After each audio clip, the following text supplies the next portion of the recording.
estimados estudiantes, entonces nos adentramos a la clase número 3, en la cual el texto recomendado de lectura es Semiótica de la Ciencia, parte 1, Juan Zamaja.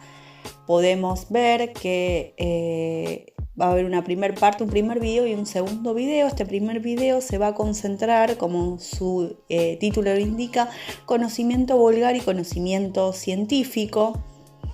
Vamos a ver varias posturas. Este texto, que ha sido escrito por Juan Zamaja, cita a Bunge, a Mario Bunge, un ícono en la investigación. Lo cita para comentarnos cuál es este pensamiento, la mirada que tiene Mario Bunge acerca del conocimiento científico. Como ustedes pueden ver en la diapositiva, distingue. Entonces para él hay una diferencia entre el conocimiento vulgar y el conocimiento científico. ¿En qué radica esa diferencia? En las características que otorga el conocimiento científico, entendiéndolo como racional, sistemático, exacto y verificable. Esto es similar a lo que nosotros veíamos en Pardo, cuando diferenciábamos o distinguíamos doxa y episteme. Doxa correría por la vertiente del conocimiento vulgar, como les había mencionado, y episteme por la corriente de pensamiento o de entender el conocimiento científico. Con lo cual hay una distinción. O sea, no sé si recuerdan también el cuadro comparativo que veíamos en Pardo, ¿no? Por un lado, si es sistemático; del otro lado, el conocimiento vulgar se va a caracterizar entonces por ser asistemático, irracional, inexacto, no es posible de verificar, ¿bien? Entonces, esta distinción Juan Zamaja la va a poner en tela de juicio. Lo cita Bunge para decir, bueno, en realidad, ¿esto es así o no? La postura o la hipótesis en la que se va a embarcar para llevar a cabo todo este desarrollo del texto que vamos a ver va a estar cimentada, sostenida en la idea de que no concuerda con que el conocimiento científico sea diferente al conocimiento vulgar. Más bien lo que va a plantear es que la ciencia, y se los puse en amarillo, la ciencia surge y nace gracias al saber vulgar. Bien, entonces, para él, sentido común y saber vulgar no estarían totalmente distanciados o diferenciados como si lo concebía Bunge. Resalto que hay dos contextos. Podemos hablar del contexto de descubrimiento y el contexto de justificación o validación por el otro. Estos dos contextos están de alguna manera en germen, un poco mencionados, como una pincelada, están mencionados en Pardo, y que de alguna manera pensemos que el contexto de descubrimiento son los procesos que van a dar cuenta de cómo se crea el conocimiento, a diferencia del contexto de validación, que es validar. ¿Validar qué significa cuando hablamos de validar? Presentar pruebas de aquello que estoy enunciando. Entonces, Juan Zamaja se va a parar desde el contexto de descubrimiento para hacer este análisis, ¿no? De preguntarse si realmente existe tal diferencia entre el conocimiento vulgar y el conocimiento científico. Y van a ver en la diapositiva siguiente que hay como una serie de interrogantes, ¿no? Que podríamos decir, como para problematizar, que plantea Zamaja, ¿de dónde nace ese saber fundamentado de la ciencia? ¿La ciencia siempre fue un saber fundamentado? ¿Siempre hablamos de esto? Vieron que nosotros ya habíamos visto igual paradigma, la ciencia en sentido amplio, habíamos visto todos los paradigmas, ¿no? Y habíamos estado haciendo recorrido y ya vimos esto de doxa y episteme en la antigüedad, y fuimos avanzando ligado a la empiria, la ciencia ya hacia la modernidad, y en la posmodernidad, si bien se mantenía la concepción de ciencia, la crítica estaba en este ideal de plena racionalidad, de la respuesta plena, ¿no?, a las preguntas del hombre. Y él va a decir, bueno, de alguna manera este saber fundamentado intenta resolver los estados de incertidumbre del ser humano. Pero el sentido común, ¿no hace eso mismo también? Es su pregunta. ¿El sentido común es irracional? Entonces él va a recurrir a Peirce, que lo habrán visto los que cursaron conmigo en semiología, o bueno, los que cursaron semiología habrán visto, que este autor, Charles Sanders Peirce, y el punto de esto es que él va a tomar a este autor, lo va a citar, porque él va a tomar 4 formas, lo cita pero igual de todas maneras modifica parte de los contenidos que va a exponer de Peirce. Pero para Peirce hay 4 formas de conocimiento y vamos a verlas, que él las va, como les dije, a enumerar. Son 4. Y estas 4 formas de conocimiento lo que buscan es resolver los estados de incertidumbre. Las 4, esto dice Charles. Vamos a verlo nominado como los métodos para fijar creencias. Métodos, recuerden que es un paso, pasos que van a transitar, implica un camino, un paso hacia un fin, ¿no? Entonces, como de alguna manera la hipótesis o el planteo, si se quiere de esa maja, va a ser que la ciencia nace a partir de las distintas formas de conocimiento y que busca resolver estados de incertidumbre, pero que los estados de incertidumbre no son siempre los mismos. Hay distintos estados de incertidumbre, depende de la situación. ¿Cuáles son los 4 métodos para fijar creencias? O como dijimos, las 4 formas de conocimiento: la tenacidad, la autoridad, la metafísica y la eficacia. Vamos a ver una por una. Me voy a centrar en la tenacidad. El método de la tenacidad, y van a ver que ustedes que yo les puse una imagen de una chica que está como gritando y alguien que se va con el celular de ella. Entonces, porque en el texto pone el ejemplo de un robo.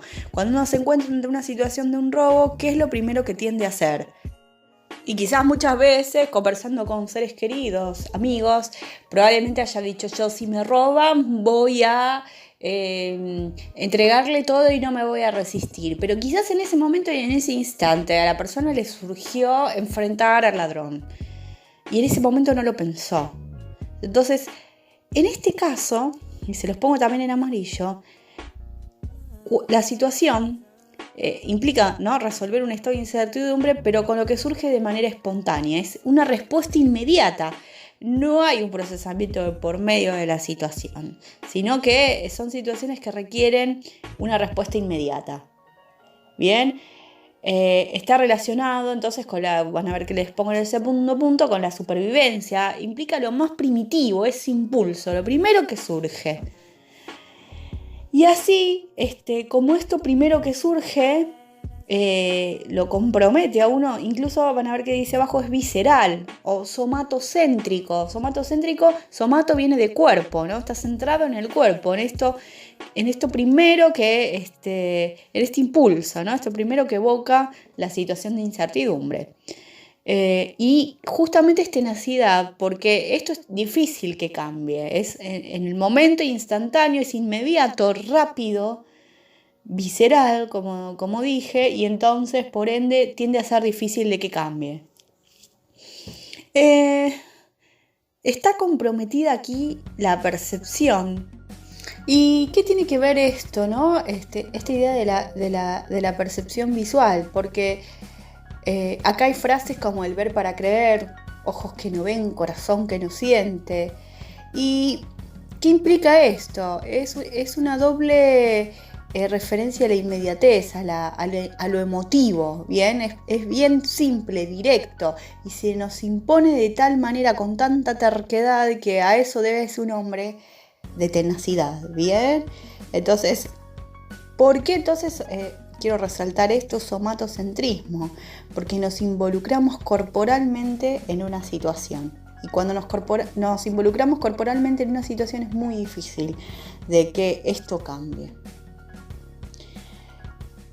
Lo que no es el método de la tenacidad, no consiste en consultar a otro, tampoco consiste en razonar, ni tampoco en poner a prueba, sino que justamente lo que va a estar comprometido es la corporeidad en la situación.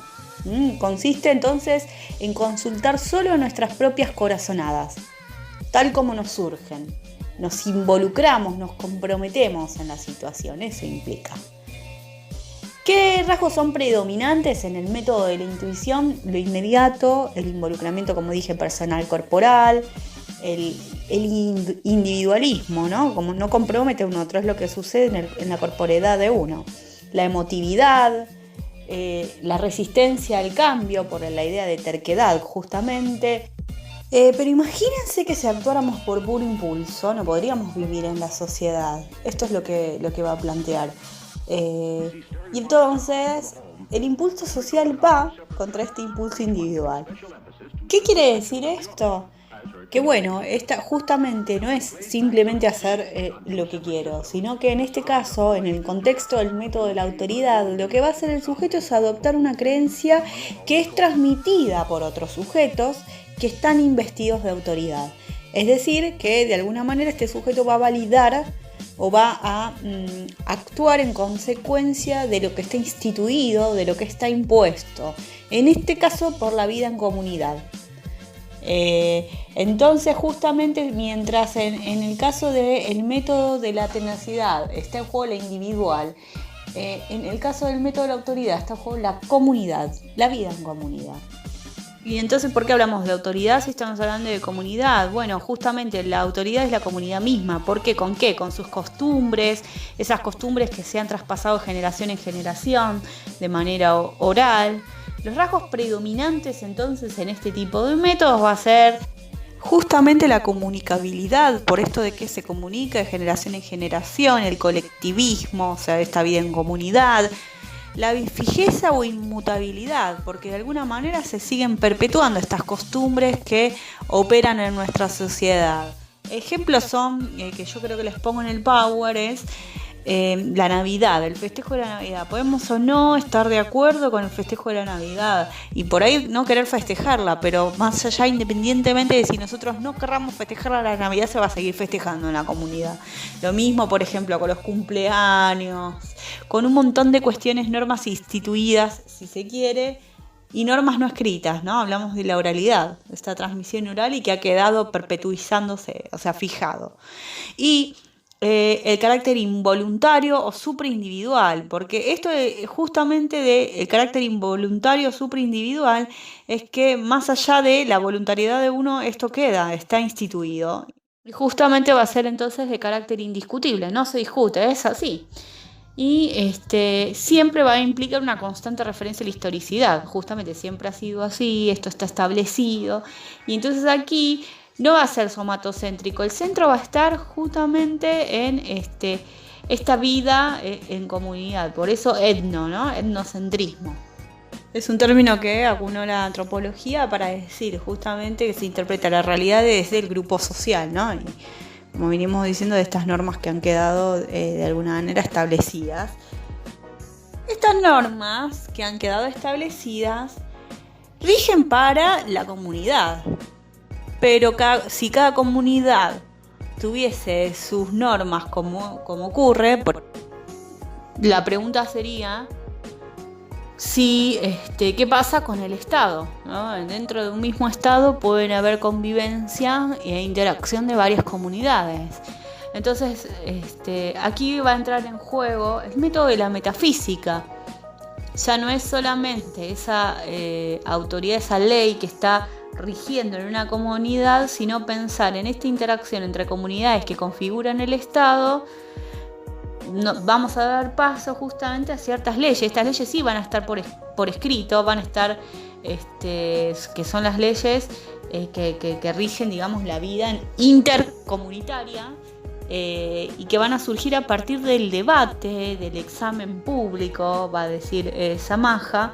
O sea, toda nueva ley que los legisladores pretenden introducir va a tener que demostrar no solamente que resuelve una situación de litigio, sino que también tendrá que estar en armonía con las tradiciones más venerables de cada comunidad, con lo cual, para sancionar una ley, debe ser razonable, debe tener su fundamentación. Justamente hay un sistema de deliberación. Entonces, como el nombre indica, este método es el método de la metafísica, o también conocido como el método de la reflexión. Entonces aquí lo que va a estar en juego es que entre varias opciones se elija ante un estado de incertidumbre, ¿no?, que requiera varias opciones de respuesta, se elija la opción más racional. Entonces va a estar interviniendo para resolver este problema de incertidumbre la razón. Por eso que se va a llamar logocéntrico. Logo, justamente recuerden de cuando veíamos en parte que lo análogo a episteme en el mundo griego era el logos, saber lógico, ¿no? Entonces justamente va a estar centrado en la razón. Bien, recuerden que el principio de la tenacidad era somatocéntrico y va a estar centrado en el cuerpo, en la corporeidad, en este registro. En el caso de la autoridad va a estar centrado en la vida comunitaria, en las creencias que están rigiendo una comunidad y que se interponen, de alguna manera, o se anteponen a lo intuitivo del sujeto, sino que ya es la vida en comunidad. Y ya en el mundo de la metafísica va a estar en juego, en el contexto del mundo intercomunitario, lo procedente de la reflexión, de la razón, o sea, lo logocéntrico. Por último, nos vamos a encontrar con el método de la ciencia, también denominado el método de la eficacia. En este caso, como decíamos, ya no va a entrar en juego solamente lo razonable. Podríamos, dice el autor Samaja, hacer catedrales conceptuales, pero que esto no se pueda observar empíricamente. Entonces, lo que falta para la resolución de un problema ante la incertidumbre justamente es esto, la contrastación, que no había aparecido en los métodos anteriores. Y acá ya vieron que vimos lo individual, en el caso del método de la tenacidad, lo comunitario en el método de la autoridad, lo intercomunitario, que es la sociedad, ya pensándolo en términos del Estado, que era en la metafísica, el método de la metafísica. Y en este método lo que vamos a estar refiriendo es justamente si se quiere, dinámica interestados, entre los distintos estados. Y acá podríamos citar, por ejemplo, la sociedad globalizada. Eso es lo que va a referir el autor en algún momento. Entonces, el punto aquí no es solamente cuál de todas las creencias va a resultar más razonable, sino cuál de todas estas creencias va a ser eficaz para predecir un comportamiento de un objeto. Acá está lo predictivo, que hemos hablado en otros momentos acerca del conocimiento científico. Entonces, el rasgo distintivo de la ciencia será su disposición a examinar las opiniones a título de hipótesis, poder decidir por una de ellas para conformar un dictamen, pero también esta cuestión de la comprobación empírica, ¿no? Entonces, ¿cuál va a ser, lo central? La contrastación empírica en el método de la eficacia. Vamos a hablar de la observación y no solamente la observación en sí misma como algo ocasional, sino la observación intencional, es decir, una situación controlada.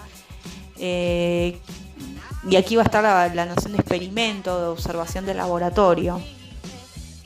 Y aquí vamos a situar, por ejemplo, una distinción. De los 4 métodos, la ciencia, o sea, el método de la eficacia, es el único que va a pretender disponer de un criterio externo para poder, diluir las diferencias intersubjetivas, ¿no? Entonces, ¿qué quiere decir esto? Pueden haber distintas conceptualizaciones, o diría más bien distintas hipótesis, para responder a una cuestión, alguna problemática formulada, pero aquella que se observa en los hechos va a ser la que, va a persistir. Por el momento nos quedamos con estas descripciones de estos 4 métodos y voy a dar paso luego a la siguiente clase.